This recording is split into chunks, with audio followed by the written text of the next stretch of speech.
A grown man sits at the end of a crowded Thanksgiving table, his hands trembling as he signs divorce papers while tears stream down his face. 10 feet away, his wife's entire family is laughing, clinking glasses, completely oblivious to what's happening. They think they've won. They think they've broken him. They have no idea that the signature he's about to give them will be the beginning of their worst nightmare. What you're about to hear is a true story that will make you question everything you know about patience, revenge, and the danger of underestimating a quiet man. Before we begin, if you're new here, hit that subscribe button and turn on notifications because we share real stories about real people who refuse to be broken. And if you've ever been underestimated, if you've ever been the quiet one while others made assumptions about your strength, this story is for you. Drop a comment right now telling us where you're watching from. We love hearing from you, and your engagement helps us bring you more powerful stories like this one. Now, let's dive into what happened on that Thanksgiving night in 2019. November 28, 2019. The date would forever be burned into David Mitchell's memory, not because of what he lost that day, but because of what he finally took back. David was 52 years old, a man whose hands told stories his mouth never would.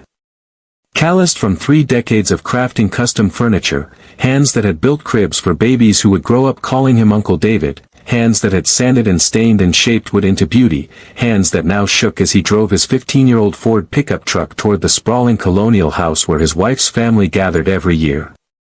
The Parker family Thanksgiving was legendary in their social circle, the kind of event that people talked about for weeks afterward, where the table was set with china that cost more than David's monthly mortgage payment, where the wine flowed freely and the conversations flowed louder.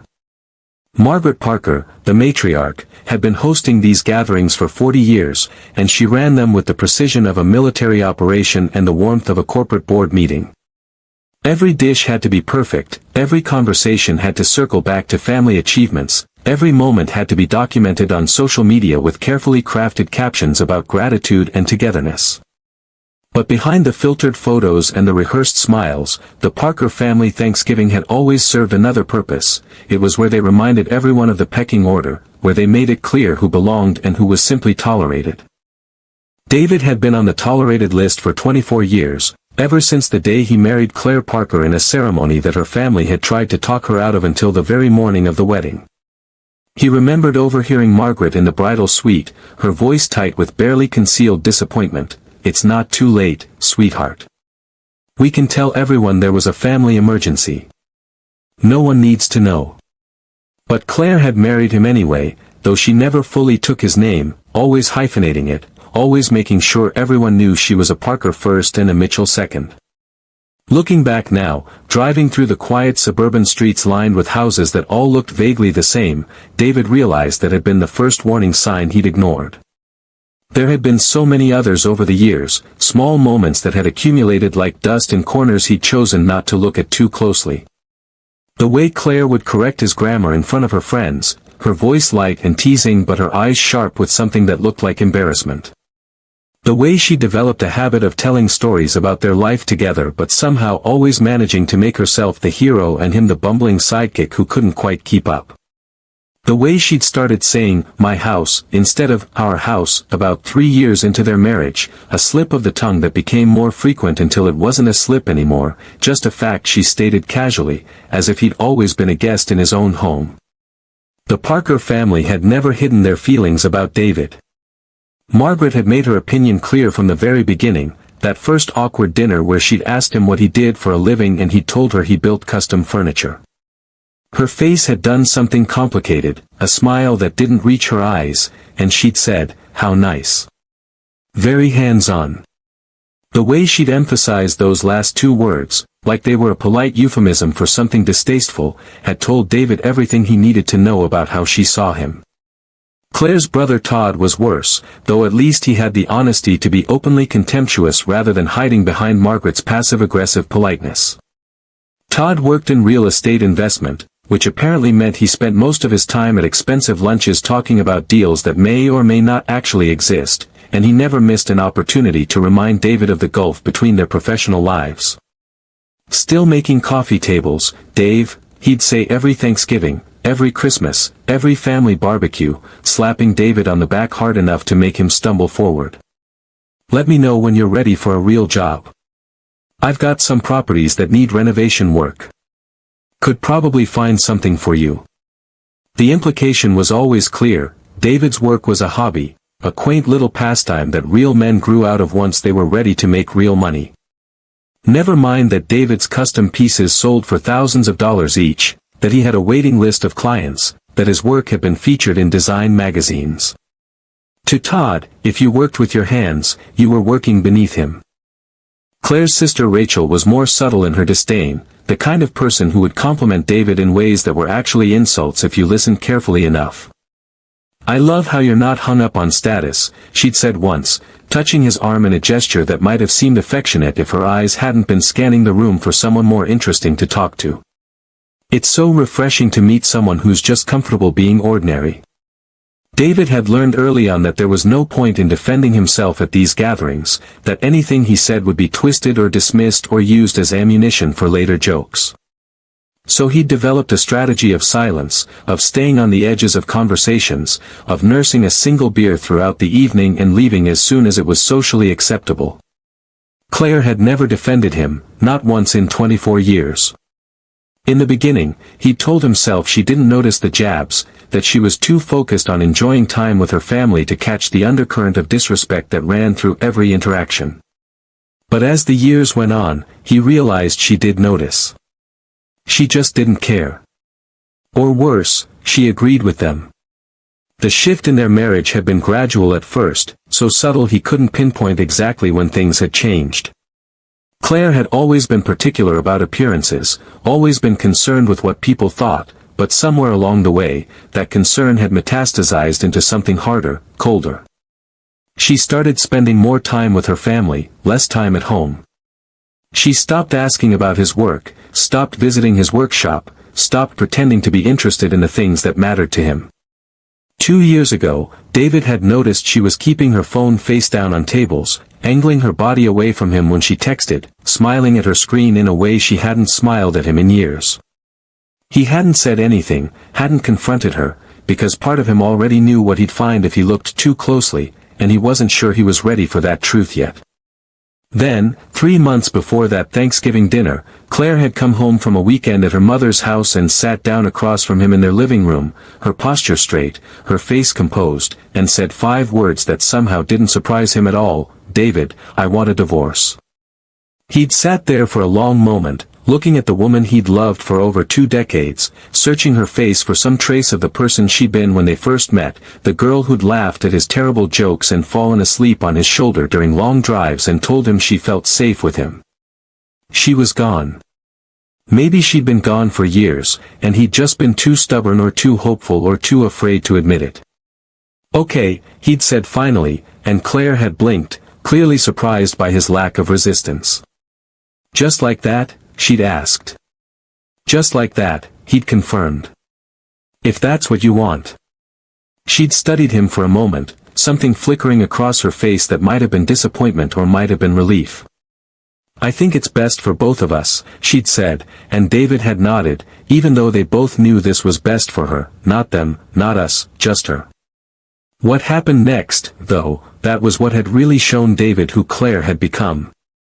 "I want to do this at Thanksgiving," Claire had said, 2 weeks after that initial conversation, standing in their kitchen with her arms crossed. David had looked up from the cutting board where he was chopping vegetables for dinner, sure he'd misheard her. "I'm sorry, what?" "Thanksgiving," she'd repeated, her tone matter-of-fact, like she was discussing dinner plans. "At my mother's house. I want us to announce the divorce there, and I want you to sign the papers then." David had set down the knife carefully, taking a moment to process what she was saying. "You want me to sign divorce papers at your family's Thanksgiving dinner?" "Yes." "In front of your entire family?" "Yes." "Why?" Claire had sighed, the same sigh she used when she thought he was being deliberately obtuse. "Because it'll be easier, David. My family will be there, we can keep everything civil, no drama, no scenes. You sign, we make a brief announcement that it's mutual, and we both move on with dignity. David had stared at her, and for the first time in their marriage, he'd seen her clearly, without the soft focus of hope or love or willful blindness. She wanted an audience. She wanted witnesses. She wanted the satisfaction of having him sign away their marriage in front of the people who had never thought he was good enough for her in the first place. It was meant to be a final humiliation, a last reminder of his place in the hierarchy. "And if I say no?" he'd asked quietly. Claire's expression had hardened. "Then we do this in court, David, and it gets messy, and expensive, and ugly. Is that what you want?" He'd looked at her for a long moment, this woman who had shared his bed and his life and his dreams, this woman who was now threatening him with ugliness and expense because he wouldn't perform his own humiliation on her schedule. And in that moment, something had clicked into place in David's mind, a clarity he hadn't felt in years. "Fine," he'd said. "Thanksgiving. I'll sign." Claire had looked surprised again, then satisfied. "Thank you," she'd said, in the same tone she might use to thank a waiter for bringing her check. She'd left the kitchen, and David had stood there alone, his hands resting on the counter, his mind already working through the implications of what he'd just agreed to. Because David Mitchell might have been quiet, might have been content to stay on the sidelines, might have let Claire and her family make jokes at his expense for over 2 decades, but he wasn't stupid, and he wasn't weak, and he definitely wasn't going to let them turn the end of his marriage into entertainment without consequences. The next morning, David had made a phone call to Robert Chen, a lawyer whose work he'd admired from a distance for years.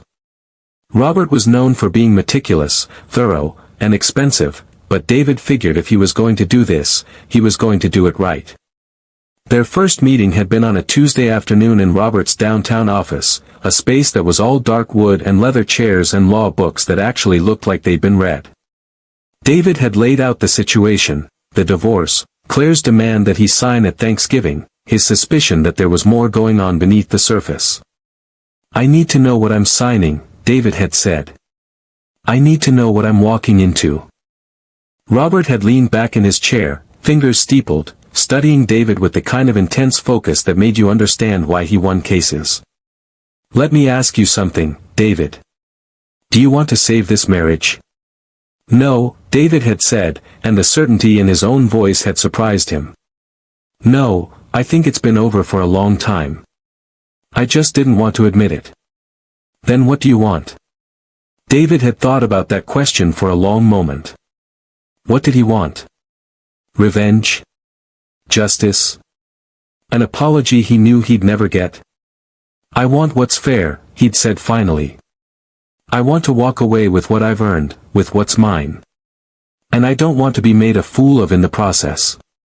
Robert had nodded slowly. "Then we need to start digging. Bank records, property titles, anything that's in both your names. If Claire is planning something, if she's trying to position herself for an advantage, there'll be a paper trail. There always is." It had taken 6 weeks, but Robert and his team had found it, the evidence that confirmed David's worst suspicions and then some. Claire had opened a separate bank account 18 months earlier, an account David had known nothing about, and she'd been systematically transferring money into it from their joint account, small amounts at first, then larger ones as she grew bolder. $73,000, to be exact, money that came from various sources, their joint savings, a small inheritance they'd received from David's and 2 years ago, even some of the proceeds from furniture sales that should have gone toward their shared expenses. But that wasn't even the worst of it. Robert had uncovered an attempt by Claire to transfer partial ownership of their house into her name alone, using a quitclaim deed that bore David's signature, a signature he had definitely never given. It was a decent forgery, good enough that it might have passed casual inspection, but Robert's expert had confirmed what David already knew in his gut: he'd never signed that document. Claire had forged his signature to steal his equity in the house they'd bought together, the house he'd put his own money into, the house where he built the custom cabinets and refinished the floors and spent countless weekends making it into a home. "This is fraud," Robert had said, laying out the documents on his desk. "Financial fraud and forgery. You understand what that means?" David had understood perfectly. It meant Claire hadn't just fallen out of love with him. It meant she'd been actively planning to rob him, to leave him with nothing, to orchestrate his humiliation and his financial ruin simultaneously. It meant every conversation they'd had over the last 18 months, every time she'd smiled at him or asked about his day or pretended they were still partners in any meaningful sense, she'd been lying, calculating, stealing. "What are my options?" David had asked. Robert had smiled, the kind of smile that made David grateful he was on his side. "You have several options, but here's what I'd recommend: you let her think she's winning. You go to that Thanksgiving dinner, you sit at that table, you sign those divorce papers exactly like she asked. And then, immediately after you sign, you present her with our counter-filing, complete with all the evidence we've gathered." "You want me to sign first?" David had asked, confused. "Absolutely," Robert had said, leaning forward. "Because once you sign her papers, she'll think it's over, she'll think she's gotten exactly what she wanted. Her guard will be down, her family will be celebrating, everyone will be relaxed and satisfied. And that's when you hit them with the truth. That's when you show them what she's really been doing. The shock value alone will be worth it, but more importantly, it establishes a clear pattern of deception on her part. She had you sign papers under false pretenses, in front of witnesses. Any judge will see through that immediately." David had sat with that strategy for a moment, turning it over in his mind. It felt risky, felt like giving Claire exactly what she wanted, but he trusted Robert's experience, trusted the logic of the approach. "And the money she took? The forged deed?" "We contest everything," Robert had said firmly. "We file for an accounting of all marital assets, we present evidence of her fraudulent transfers and forged documents, and we ask the court to award you a greater share of the remaining assets as compensation for her misconduct. Will you get everything back? Maybe not. But you'll get more than she ever intended to give you, and she'll face potential legal consequences for the forgery." That had been 3 weeks before Thanksgiving. 3 weeks during which David had continued living in the same house as Claire, eating meals across from her, saying good morning and good night, all while carrying the weight of what he knew, all while watching her text someone on her phone and smile that secret smile and make plans for a future that didn't include him. It had been one of the hardest things he'd ever done, that performance of normalcy, but David had discovered something about himself during those 3 weeks. He was much better at playing a long game than he'd ever realized.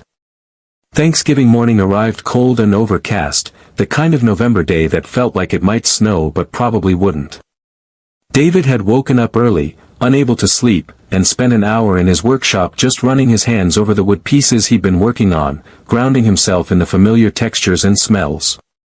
He'd built a life in this workshop, had created beauty and function in art, and no matter what happened today, no one could take that away from him.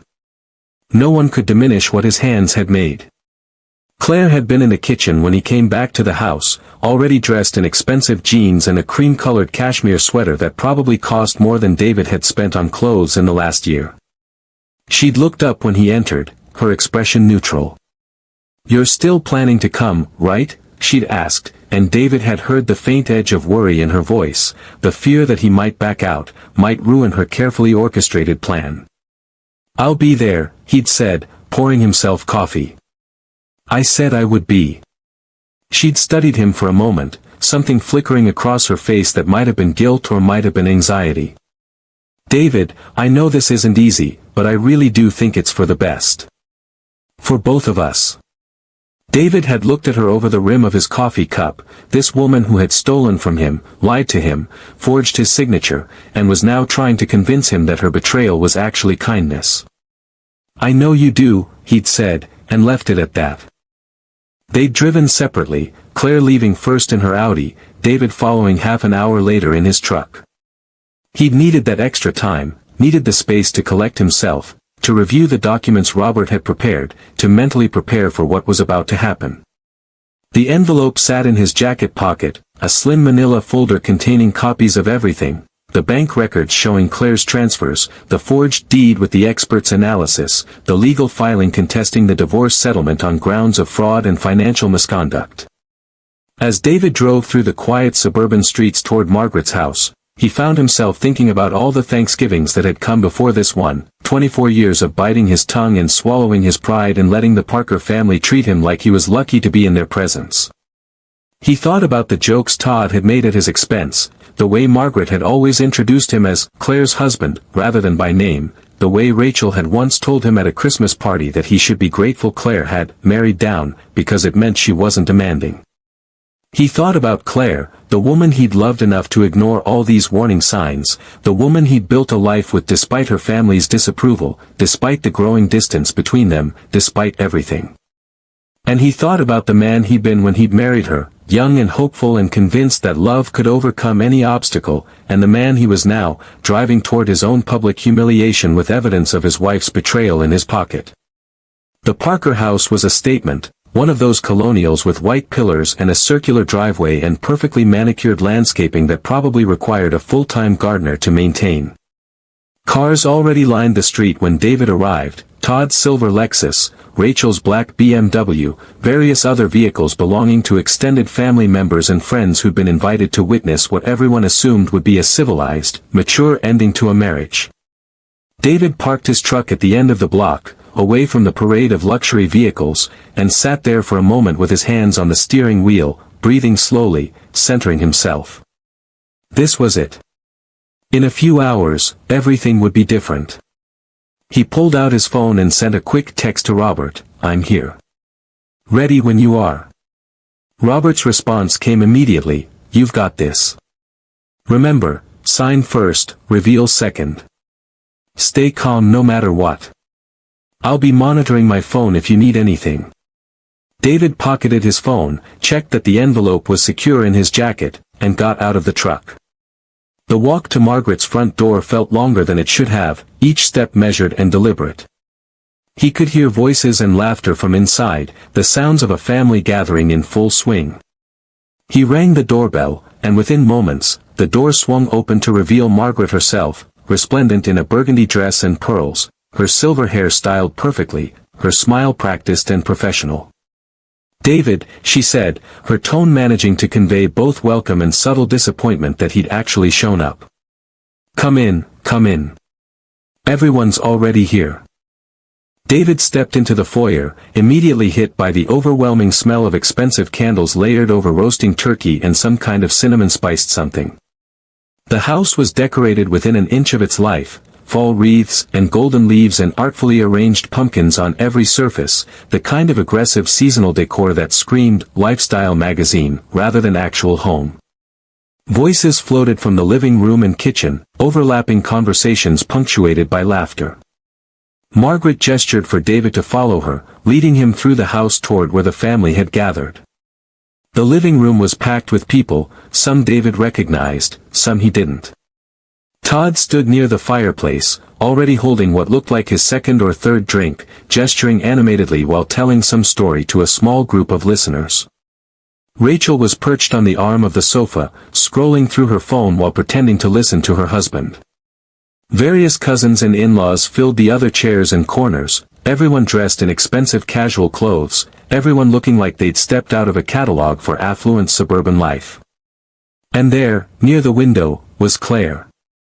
She looked up when David entered, her eyes meeting his across the room. For just a moment, something vulnerable flickered across her face, something that might have been regret or fear or second thoughts, but it was gone so quickly David might have imagined it. She made her way over to him, touching his elbow gently. "You made it," she said quietly. "I wasn't sure you'd actually come." "I told you I would," David replied, his voice steady. Todd spotted them and immediately headed over, his face already flushed from the alcohol, his voice too loud in the way it always got after a few drinks. "Dave. There he is. Come on, man, grab a beer. Today's a big day, right?" He clapped David on the shoulder hard enough to make him rock forward slightly, then leaned in closer, his breath smelling of whiskey. "Hey, I know this probably sucks for you, but honestly, you're being really cool about it. Very mature. Very, evolved." David accepted the beer Todd shoved into his hand, though he had no intention of drinking it. "Thanks, Todd. No, seriously, man. A lot of guys would make this ugly, you know. Drag it out, get lawyers involved, make everyone miserable. But you're just, like, accepting it. Moving on. I respect that. David looked at Todd, really looked at him, at this man who had spent over 2 decades treating him like he was less than, who was now praising him for what he thought was quiet submission. I appreciate that, David said, and meant it in ways Todd would never understand. The next hour passed in a blur of awkward small talk and forced pleasantries. People kept coming up to David with that particular expression of sympathy mixed with curiosity, asking him how he was doing, telling him they were sorry, fishing for details about what had gone wrong. David gave them nothing, just polite acknowledgments and vague responses. He could feel Claire watching him from across the room, monitoring his interactions, making sure he wasn't saying anything that might upset her carefully constructed narrative. If you're still watching at this point, drop a comment with, "I'm still here." Let's see who's truly following this shocking story, and let us know what you think of David's strategy so far. Would you have done the same thing, or would you have handled it differently? We want to hear your thoughts. Finally, Margaret announced that dinner was ready, and everyone began migrating toward the formal dining room. The table was spectacular, David had to admit, covered in an elaborate spread that looked like it had been catered by a professional rather than cooked in a home kitchen. Turkey, ham, dishes David couldn't even name, everything arranged artfully on expensive serving platters. Margaret had always treated Thanksgiving like a competition she was determined to win. The seating arrangement was telling. Margaret took her place at the head of the table, Todd and Rachel on either side of her like favored courtiers flanking a queen. Claire was seated next to her mother, close to the center of power and attention. David found himself at the far end, squeezed between a cousin he'd met maybe twice and one of Todd's business partners he didn't know at all. The physical distance from the family power center wasn't subtle, but then again, nothing the Parkers did was subtle. As everyone settled into their seats and plates began to be passed around, the noise level rose with the clinking of silverware and overlapping conversations. David sat quietly, moving food around his plate without really eating, hyper-aware of the envelope in his jacket pocket, of the weight of what was coming. He noticed Claire kept glancing his way, her anxiety barely concealed despite her attempts at appearing relaxed and happy. She knew this was the moment she'd been planning for, the culmination of months of manipulation and maneuvering. About 20 minutes into the meal, after everyone had eaten enough to blunt the edge of their hunger but before anyone was ready to leave the table, Todd cleared his throat loudly. The conversations around the table gradually died down as people realized he was trying to get everyone's attention. "Hey, everyone, sorry to interrupt, but I think there's something we need to address as a family tonight." The room went completely quiet. Margaret set down her fork with deliberate precision, her face arranging itself into an expression of calm authority. Rachel looked up from her phone, suddenly interested. The various extended family members and friends turned their attention to Todd, sensing something dramatic was about to happen. Todd looked at Claire, who gave him a small nod.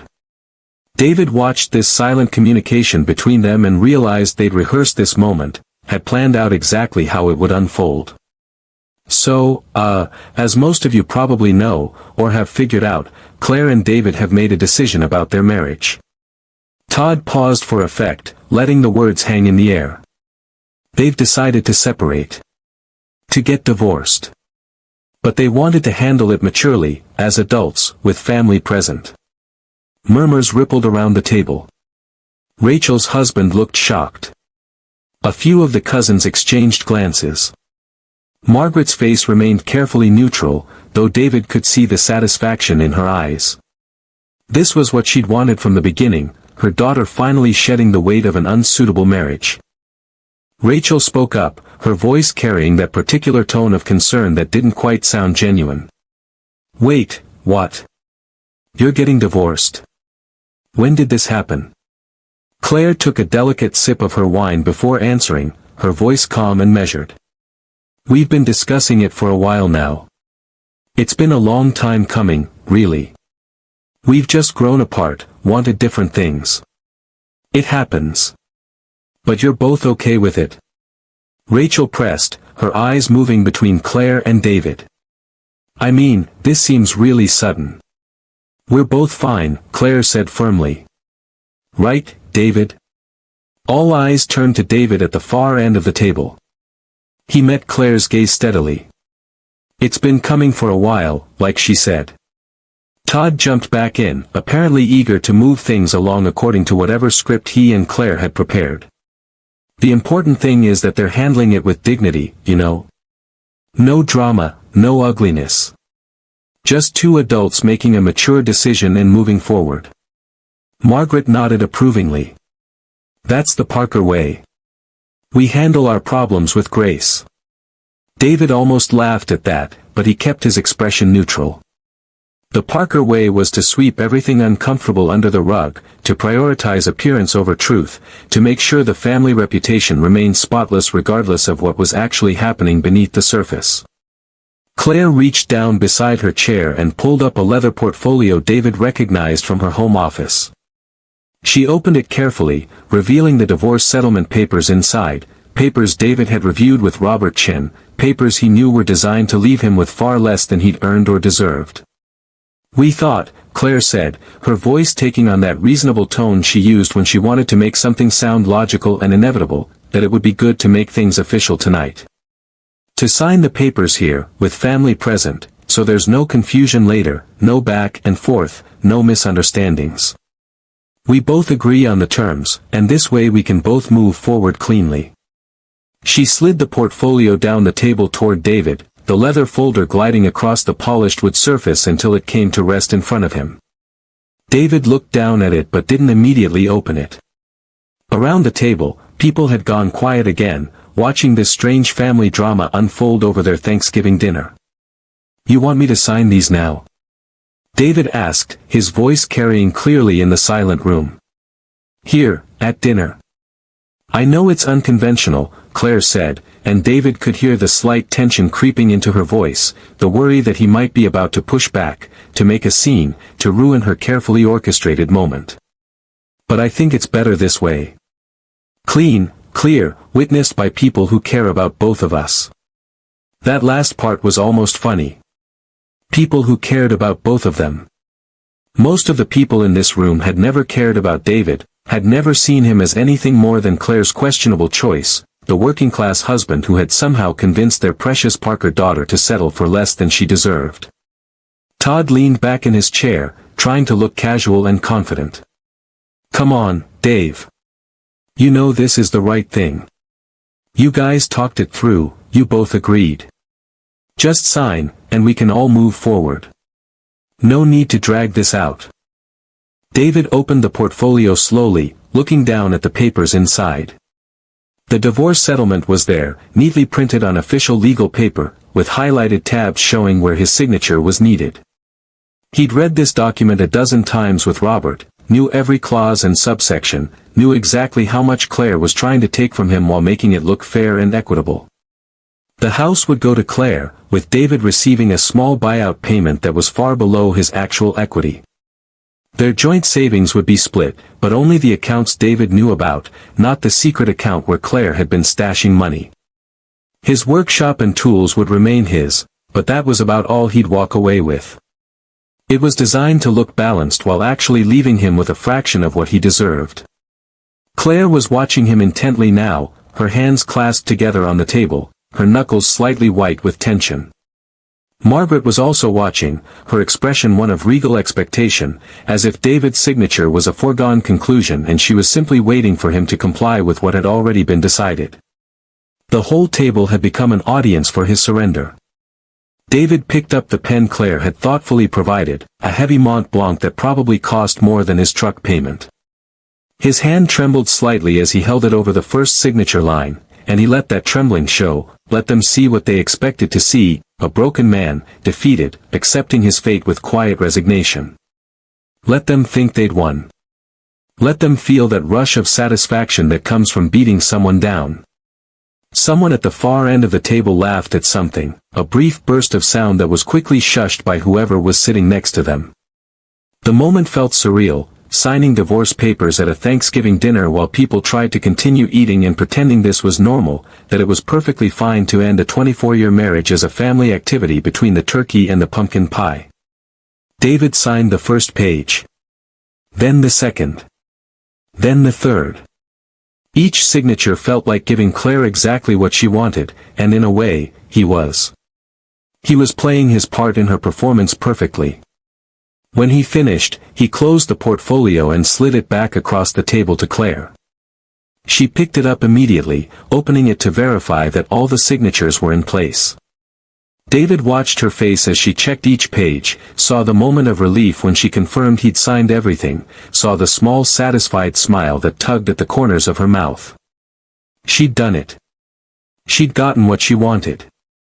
She'd orchestrated the end of their marriage on her terms, in front of her family, with David complying exactly as she demanded. "Thank you," Claire said softly, looking up at David with an expression that might have been meant to convey gratitude or respect but mostly just looked like triumph.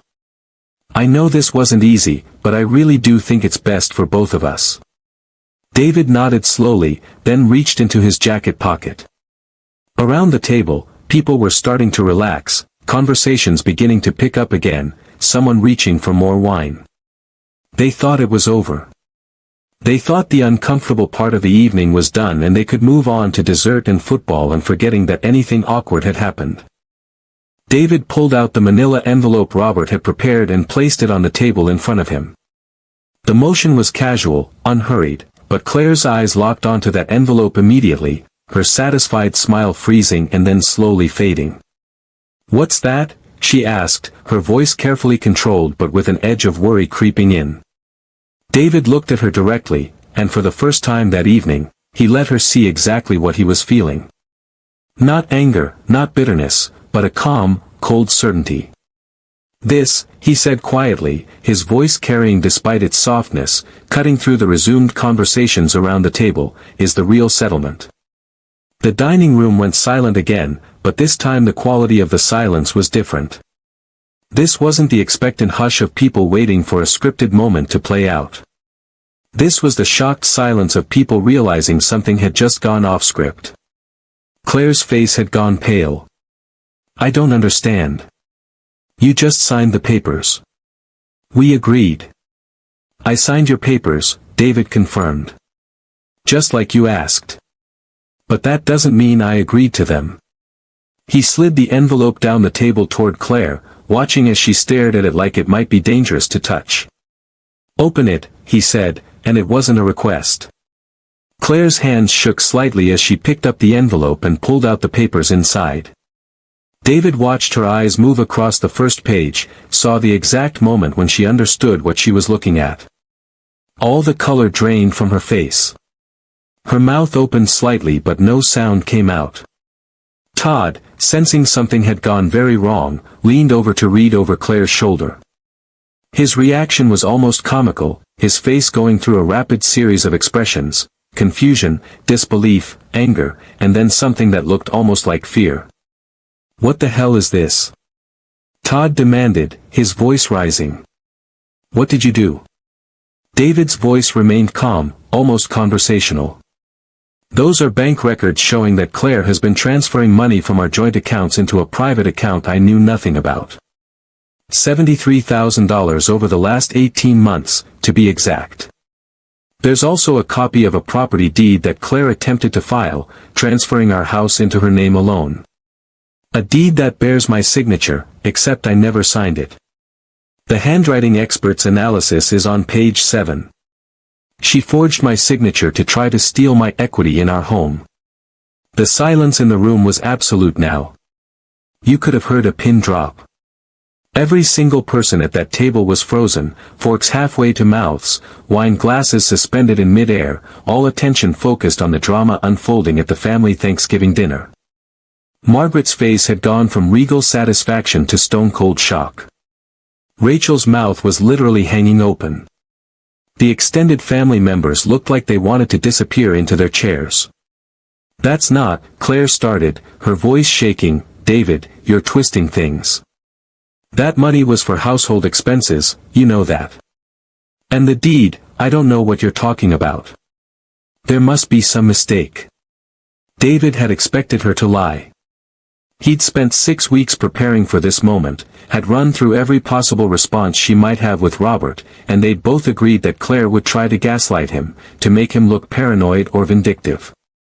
Page 12, David said, his voice still calm, still reasonable, shows the expert analysis of the signature on the deed compared to my actual signature. They're similar, but not identical. The pressure points are wrong, the letter formation is slightly off. Someone practiced my signature and did a decent job, but not good enough to fool a forensic document examiner. Todd was red-faced now, veins standing out on his forehead. You're actually going to sit here and accuse my sister of forgery? At Thanksgiving? In front of her family? I'm not accusing her, David said calmly. I'm presenting evidence. There's a difference. He turned his attention back to Claire, who was still holding the papers with shaking hands. The last page is a legal filing, submitted to the court this morning, contesting the divorce settlement you had me sign tonight on the grounds of financial fraud and misconduct. My lawyer will be presenting all of this evidence when we go to court next month. Claire's voice came out as barely more than a whisper. You planned this. You let me think you were just going to sign and walk away. I did sign and walk away, David corrected. I signed exactly what you asked me to sign. I just didn't agree to give you everything you tried to take. Margaret found her voice, and it came out sharp and commanding, the voice of someone used to controlling situations. David, if you have an issue with the settlement, you handle it through proper legal channels, privately, not by ambushing your wife at a family dinner. David actually smiled at that, a small, bitter smile. Claire chose this venue, Margaret. She insisted we sign the papers here, at your table, in front of your family. She wanted witnesses to my surrender. Well, now you're all witnesses to something else entirely. You're witnesses to the truth of what she's been doing for the last year and a half. Rachel's husband, a normally quiet man named Steve who David had maybe exchanged 50 words with in 10 years, spoke up hesitantly. So, wait, Claire actually stole money from your joint account? And forged your signature? According to the evidence, yes, David confirmed. The bank records don't lie. Every transfer is documented, dated, recorded. And the handwriting analysis was done by one of the top forensic document examiners in the state. Claire attempted to commit fraud, and she did it while telling me we were going to have an amicable, mature divorce. Claire suddenly stood up, her chair scraping loudly against the floor. Her face was blotchy now, tears starting to stream down her cheeks, but David wasn't sure if they were tears of genuine emotion or tears of a cornered person realizing they'd been caught. I can't believe you're doing this, she said, her voice breaking. I can't believe you would humiliate me like this in front of my entire family. David stood as well, more slowly, with more control. He looked at Claire across the length of that expensive dining table, this woman he'd loved for over 2 decades, this woman who had stolen from him and lied to him and forged his name on legal documents. I didn't humiliate you, Claire. I just stopped letting you humiliate me. The words hung in the air like a verdict. David picked up his jacket from the back of his chair and put it on slowly, methodically, giving everyone in that room time to process what had just happened, time to understand that the quiet, tolerant, easy-to-dismiss David Mitchell they thought they knew had just shown them exactly how much they'd underestimated him. Todd stood up now too, trying to reclaim some authority in a situation that had spun completely out of his control. You can't just drop this bomb and leave, Dave.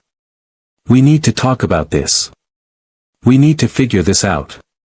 No, David said simply, we don't. My lawyer will contact Claire's lawyer, assuming she gets one, and they'll handle it from here. That's how proper legal channels work, Todd. Or did you think proper legal channels only applied when they weren't inconvenient for your family? He walked toward the dining room door, and people actually moved aside to let him pass, like he was radioactive, like they were afraid to get too close to the conflict. He paused at the doorway and turned back one last time.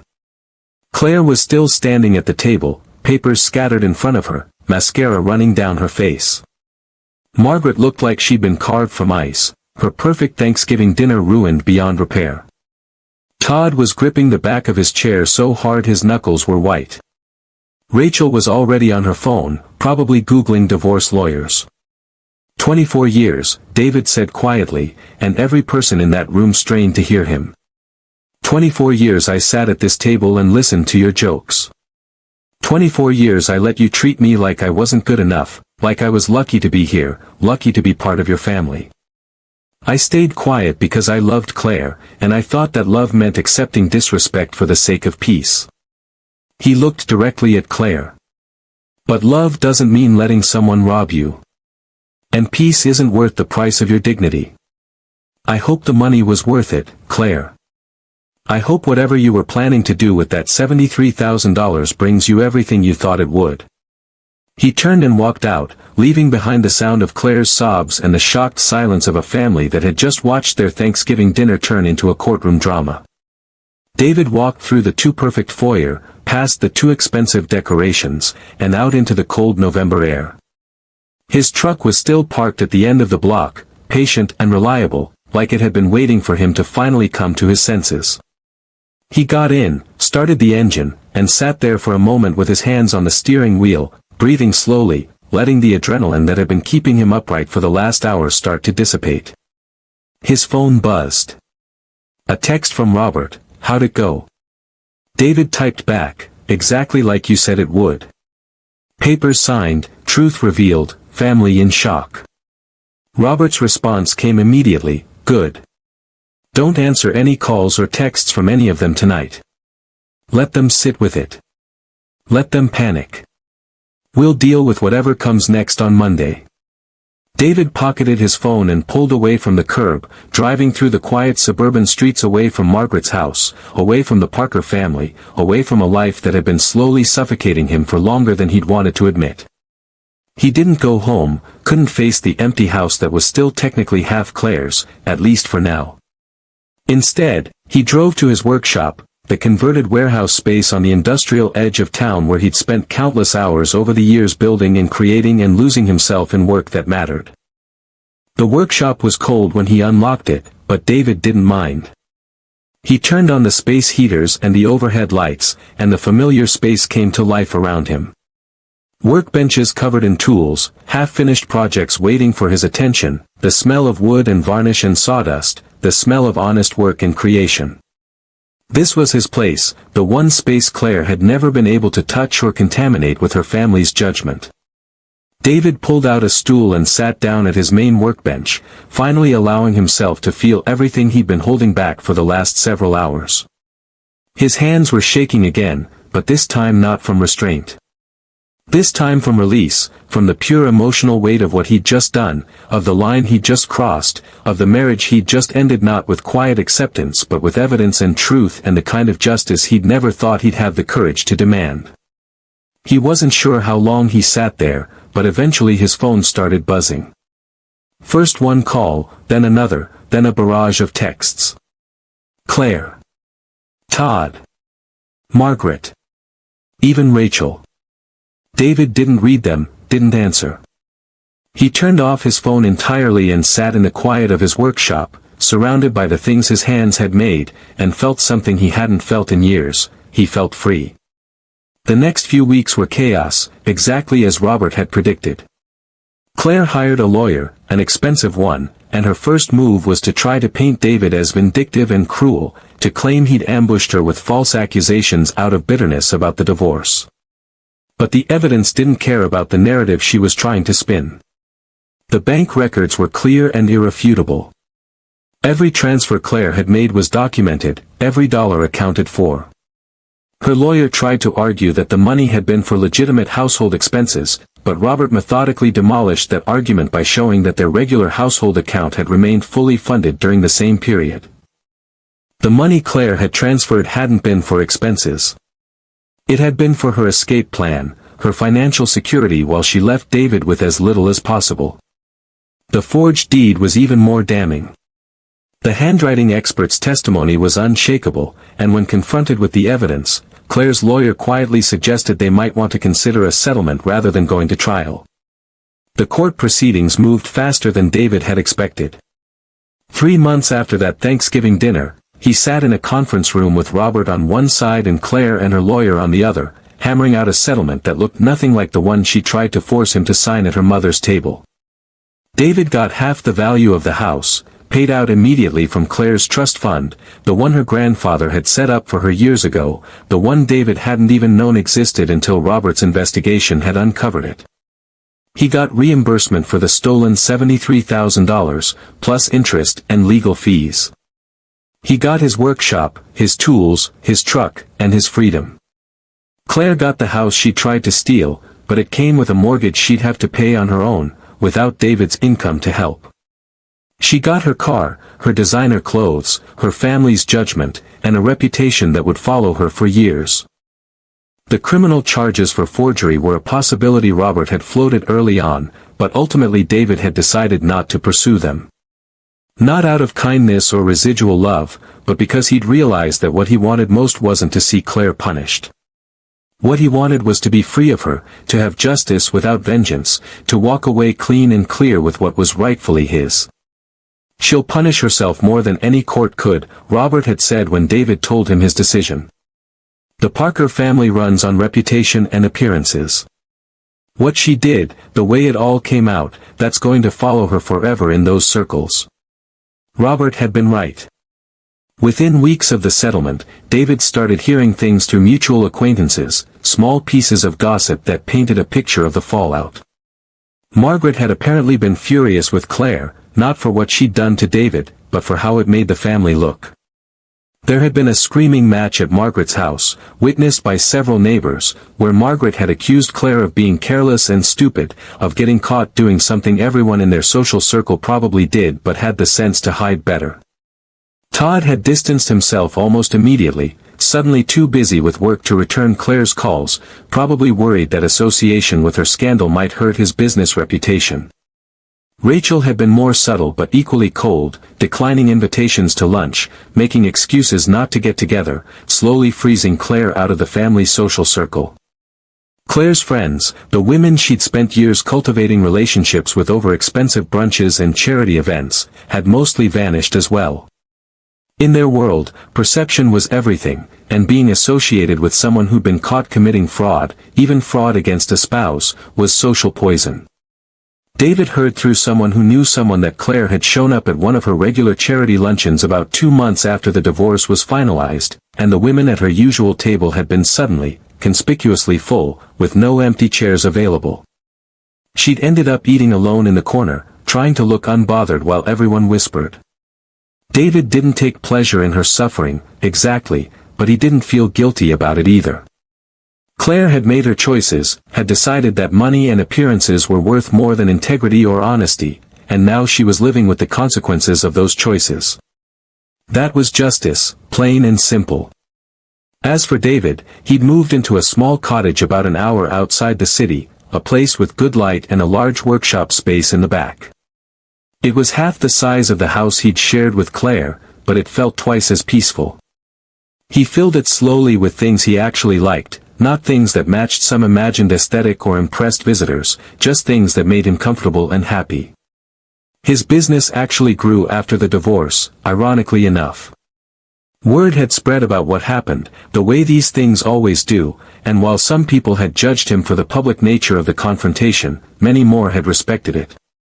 He got commissions from people who specifically sought him out because they'd heard about how he'd stood up for himself, people who seemed to understand that a man who wouldn't let himself be stolen from probably wouldn't cut corners on their custom furniture either.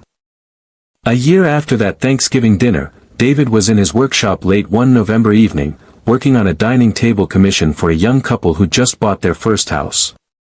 His phone rang, an unknown number, and he almost didn't answer it. But something made him pick up. "Hello."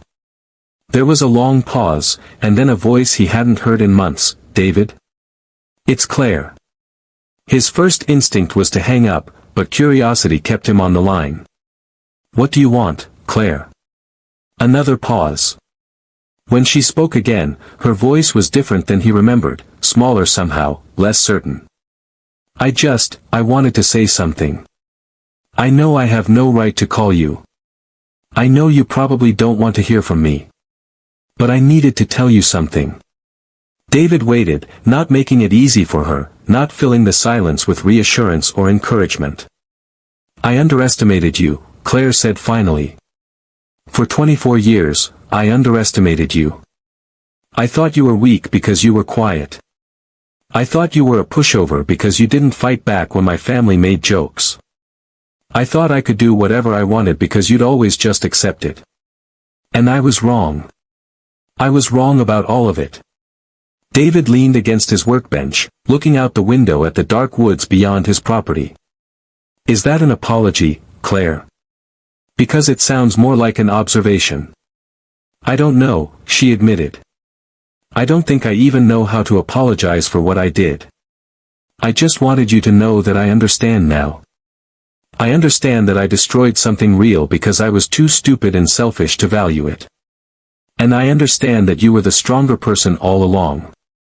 I just couldn't see it. David thought about everything he could say in response, all the anger and hurt and betrayal he could pour out at her now that she'd finally admitted fault, now that she'd finally acknowledged what she'd done. But when he opened his mouth, what came out was simpler, cleaner. I hope you figure yourself out, Claire. I hope you learn from this. But I don't forgive you, and I don't want you in my life in any capacity. This call doesn't change anything. I know, she said quietly. I didn't expect it to. I just needed to say it. Goodbye, Claire. He hung up before she could respond, and immediately blocked the number. Then he stood there for a moment, waiting to see if he'd feel anything, regret or satisfaction or closure.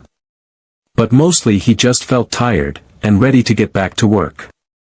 He never heard from Claire again. There were no more calls, no attempts to reach out through mutual acquaintances, no dramatic gestures. She'd said what she needed to say, he'd responded, and that was the end of it. Sometimes, David learned, closure isn't a big emotional moment. Sometimes it's just the quiet realization that you finally stopped caring about someone's opinion of you. The next Thanksgiving, David drove to his sister's house in Vermont, spent the weekend with family who actually appreciated him, and ate turkey at a table where no one was performing for an audience, where the only thing that mattered was being together. He told them about what had happened the year before, the signing and the revelation and the aftermath, and his sister had hugged him so hard he could barely breathe. I'm so proud of you, she'd said, pulling back to look at him with tears in her eyes.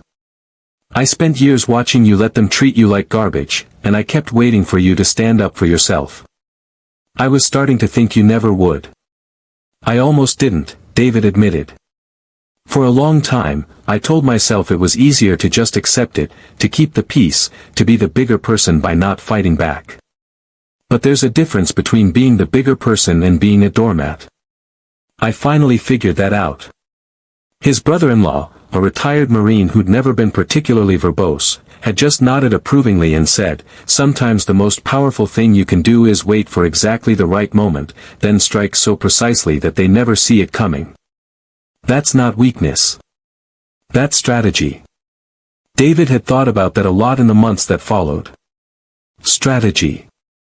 That's what it had been, whether he'd consciously planned it that way or not. He'd spent years observing, learning, understanding how Claire and her family operated, what they valued, what they feared.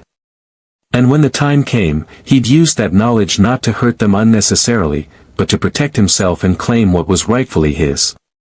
2 years after the divorce, David met someone.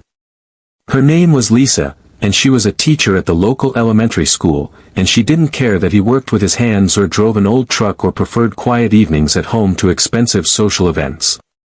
She liked him for exactly who he was, no performance required, no trying to fit into some image of who he should be. Their relationship moved slowly, carefully, both of them having been hurt before and unwilling to rush into anything. But there was an ease between them that David had never experienced with Claire, a sense that he could be fully himself without judgment or criticism or the constant evaluation he'd lived with for 2 decades. Lisa had asked about his divorce on their 3rd date, had noticed the way he tensed slightly whenever anyone mentioned marriage or family holidays. David had told her the whole story, expecting her to be shocked or judgmental or to see him as someone who'd caused unnecessary drama. Instead, she'd reached across the table and taken his hand. "You know what I hear when you tell me that story," she'd said. "I hear about someone who respected himself enough to refuse to be stolen from. Someone who had the courage to stand up for what was right, even when it would have been easier to just walk away and let them win. That's not vindictive or cruel. That's self-respect." It was the first time David had thought about that night in those terms. Self-respect. Not revenge, not bitterness, not even justice, really. Just the simple, radical act of respecting himself enough to demand fair treatment. They'd been together for 6 months now, and David found himself thinking less and less about Claire and the Parker family, about that Thanksgiving dinner that had changed everything. The memories were fading into something distant, something that had happened to a different version of himself, a version who thought silence was the same as strength. He'd learned since then that real strength wasn't about staying quiet or keeping the peace or accepting mistreatment for the sake of avoiding conflict. Real strength was knowing your worth, defending your boundaries, and walking away from people who didn't respect either. One evening in early autumn, David was closing up his workshop when he saw a car pull into his driveway. For a brief, panicked moment, he thought it might be Claire, come to try one more time to explain or apologize or whatever she thought would make a difference.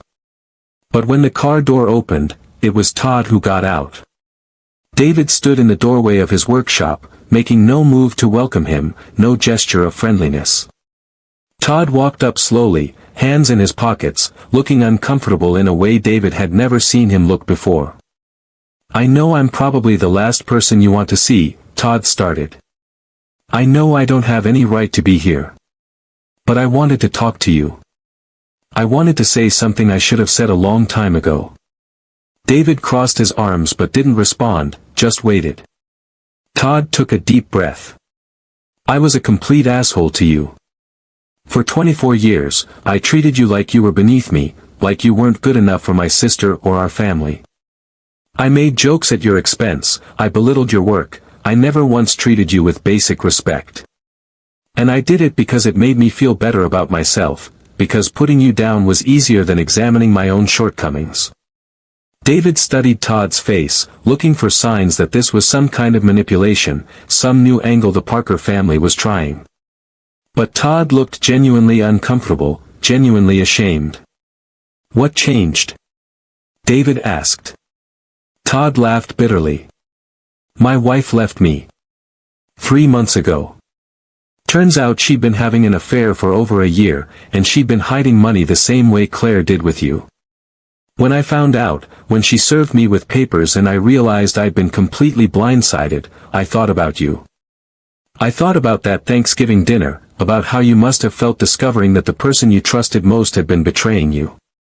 And I realized what a hypocrite I'd been, judging you for your job and your truck and your quiet nature, when I couldn't even see what was happening in my own marriage."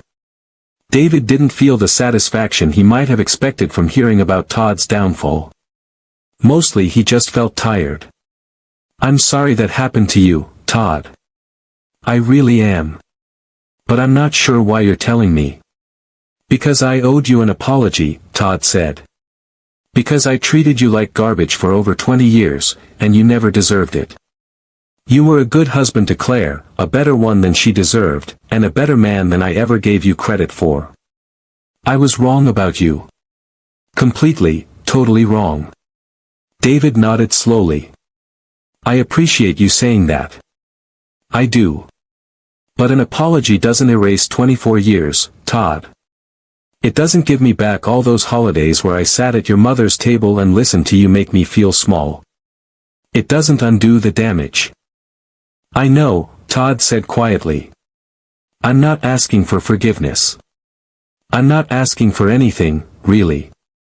I just wanted you to know that I see it now. I see what we did to you, how we treated you, and I'm ashamed of it. And I wanted you to know that what you did that Thanksgiving, standing up for yourself like that, it was the bravest thing I've ever seen anyone do." They stood there for a moment in the fading autumn light, two men who'd been connected by marriage and circumstance for most of David's adult life, now essentially strangers with nothing but history between them. "I hope you figure things out with your divorce," David said finally. "I hope you learn from what happened with Claire, and I hope your settlement is fair." Todd nodded. "My lawyer asked me if I wanted to be aggressive, if I wanted to fight for everything I could get. And I thought about you again, about how you only fought for what was actually yours, what you'd actually earned. You could have buried Claire, could have gone after her for everything, but you didn't. You just wanted what was fair. That's what I'm trying to do now." "Good," David said. "Fairness matters more than winning." Todd turned to leave, then paused. "For what it's worth, Claire hasn't been doing well. I think she expected the divorce to be the start of some new, better life, and instead she's more alone now than she's ever been. My mother barely speaks to her. Rachel won't return her calls. Most of her friends have moved on. She got what she thought she wanted, and it turned out to be nothing." David thought about that information, about Claire sitting alone in the house she tried to steal, surrounded by expensive things that couldn't fill the emptiness she'd created. "I don't take pleasure in that," he said honestly. "But I don't feel guilty about it either. She made her choices. These are the consequences." "Fair enough," Todd said. He got back in his car and drove away, and David watched him go, feeling something settle inside him that he hadn't even realized was unsettled. Closure, maybe. Or just the final severing of ties to a family and a life that had never really been his anyway. That night, David had dinner with Lisa at his cottage, nothing fancy, just pasta and wine and conversation that flowed easily, naturally, without performance or pretense. She told him about her day, about a student who'd finally mastered reading comprehension and was so proud of himself he'd literally jumped up and down. David told her about Todd's visit, about the apology he'd never expected to receive. "How do you feel about it?" Lisa asked, her hand covering his across the table. "I don't know," David admitted. "Part of me appreciates that he could admit he was wrong. But a bigger part of me just doesn't care anymore. That whole family, that whole chapter of my life, it feels like it happened to someone else. I'm not that person anymore." "Who are you now?" Lisa asked, smiling.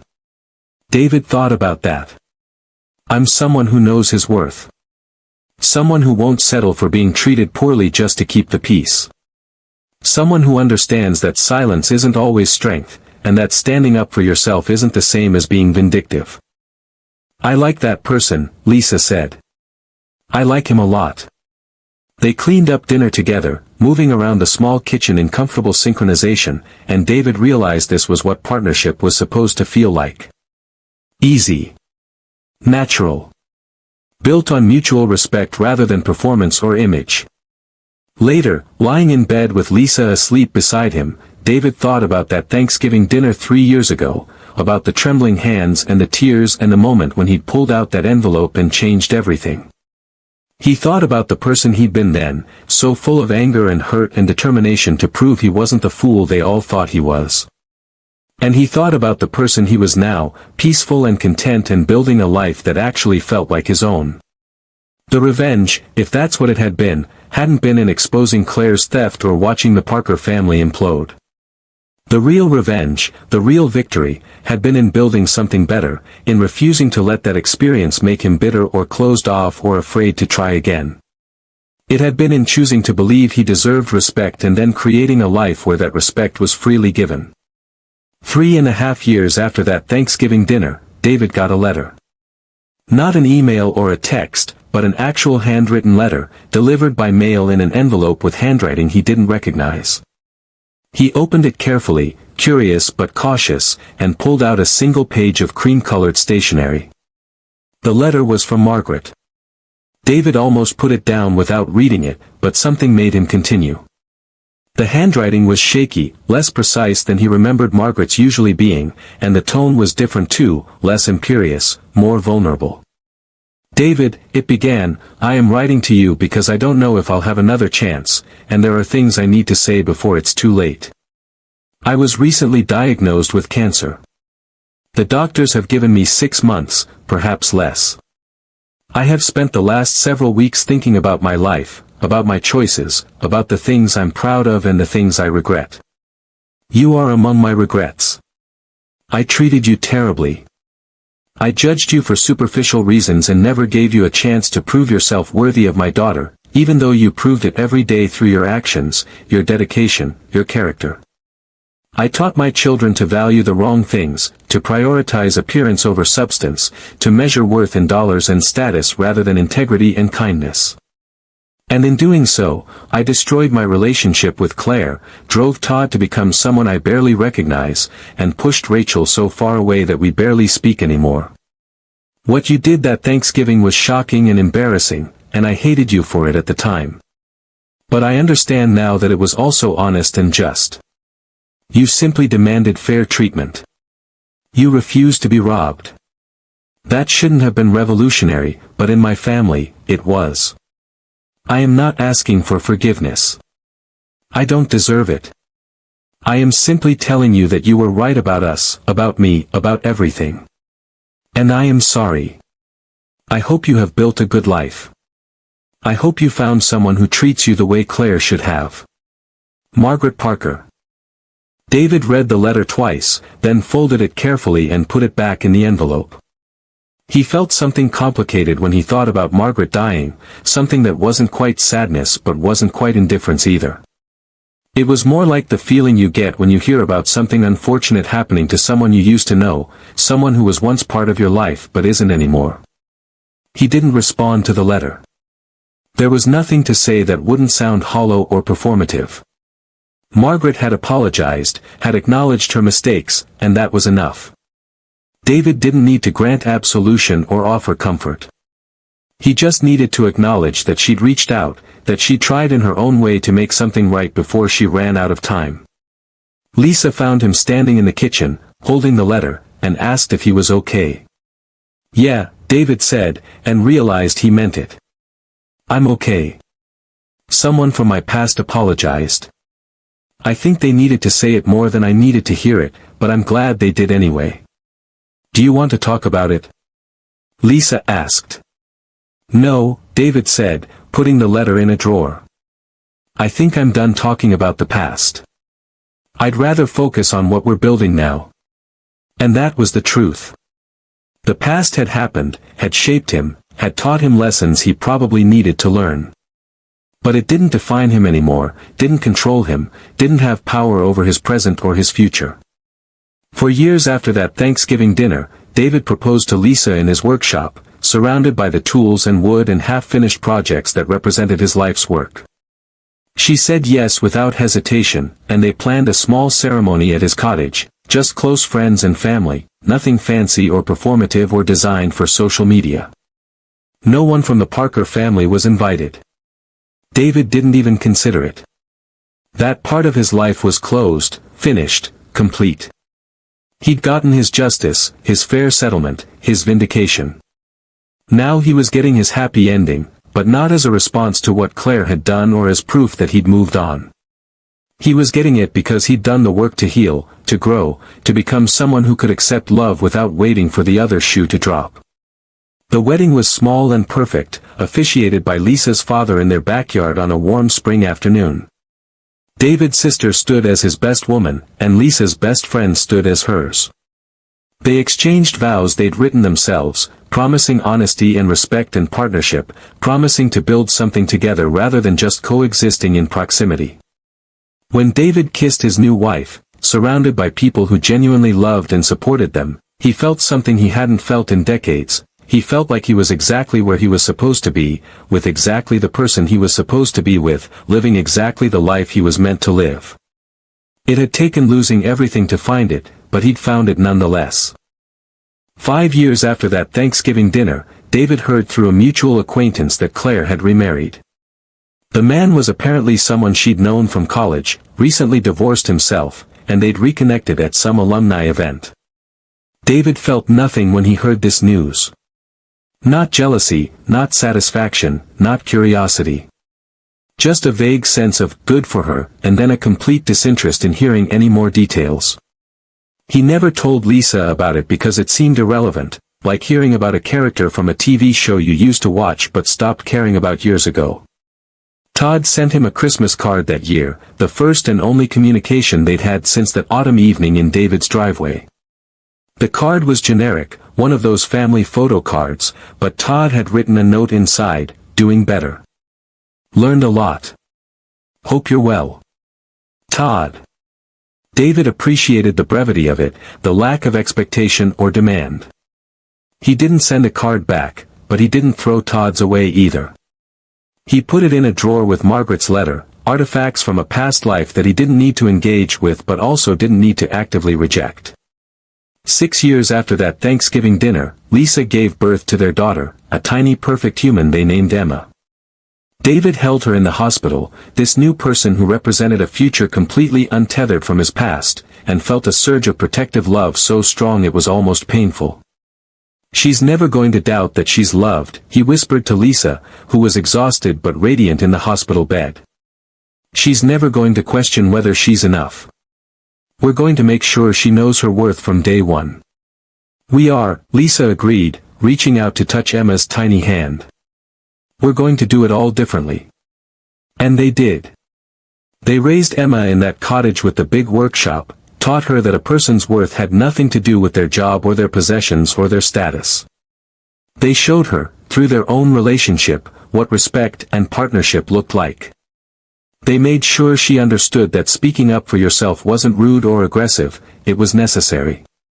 By the time Emma was 3 years old, David had stopped thinking about Claire and the Parkers entirely. They occasionally crossed his mind when he passed certain restaurants or drove by neighborhoods where they used to live, but the memories no longer carried any emotional weight. They were just things that had happened, no more or less significant than any other experience from his past. He'd built something better. He'd found something real. He'd proven, mostly to himself, that being underestimated by the wrong people doesn't diminish your value. It just means they were looking at you wrong.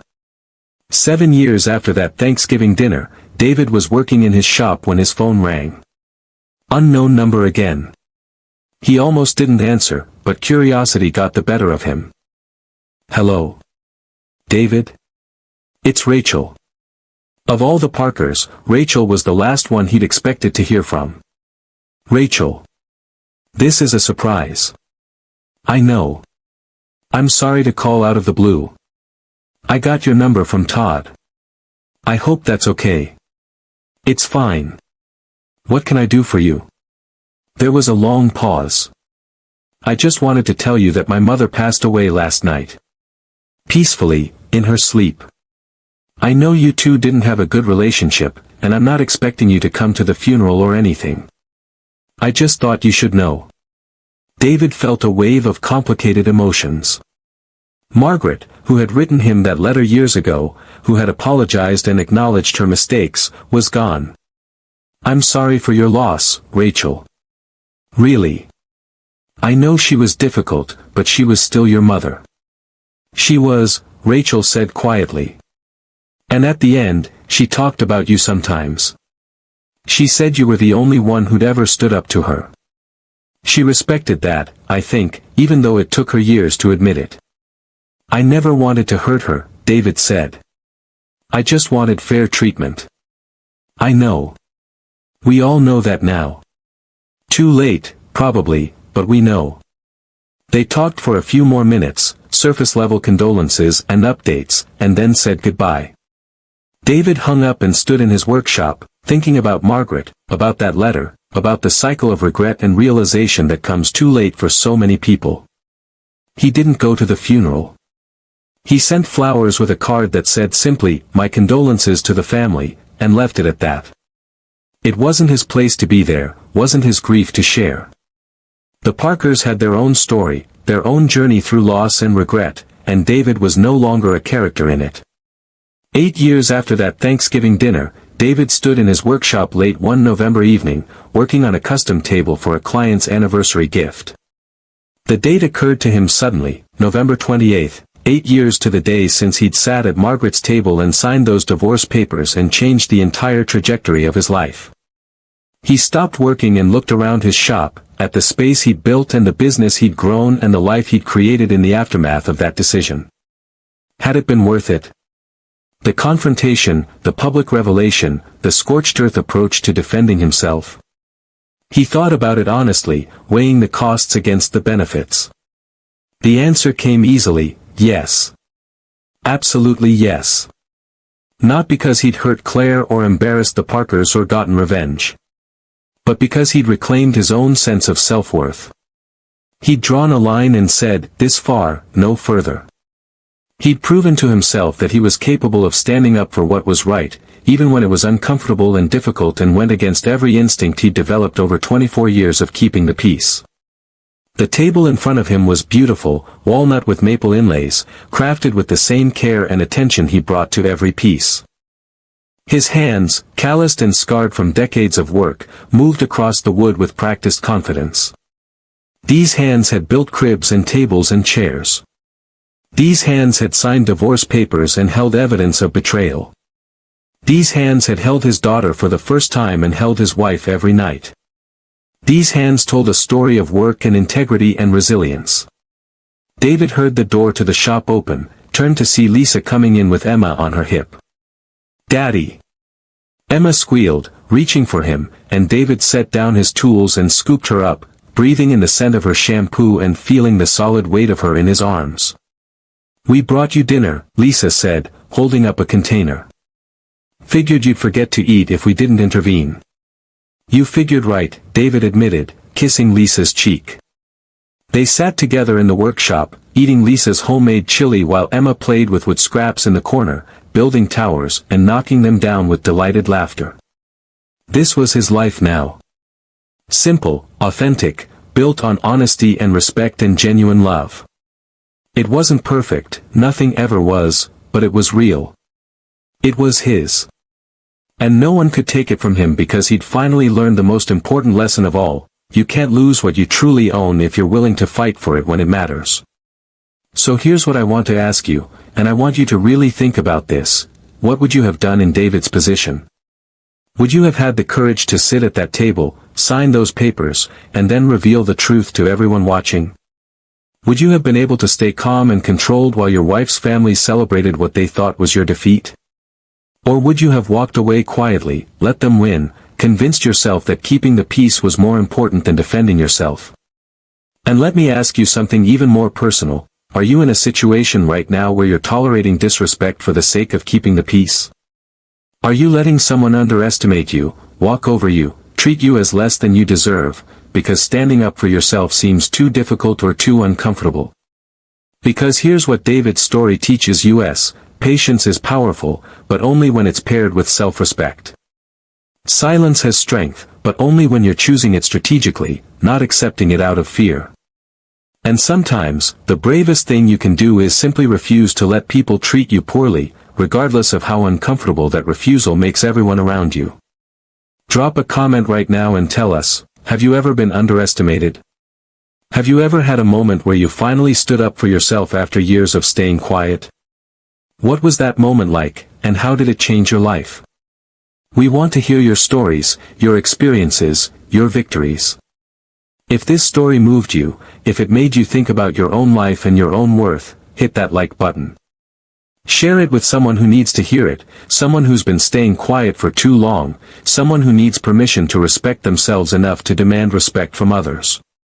And subscribe to our channel because we bring you real stories about real people who refuse to be broken, who chose dignity over convenience, and who proved that knowing your worth is the first step to claiming the life you deserve. Thank you for watching. Thank you for being here. And remember this: never let anyone mistake your patience for weakness, your silence for acceptance, or your kindness for permission to treat you poorly. Sometimes the most powerful move is waiting for exactly the right moment, and then speaking your truth so clearly that no one can ignore it. David Mitchell waited 24 years. But when he finally spoke, he made sure every word counted.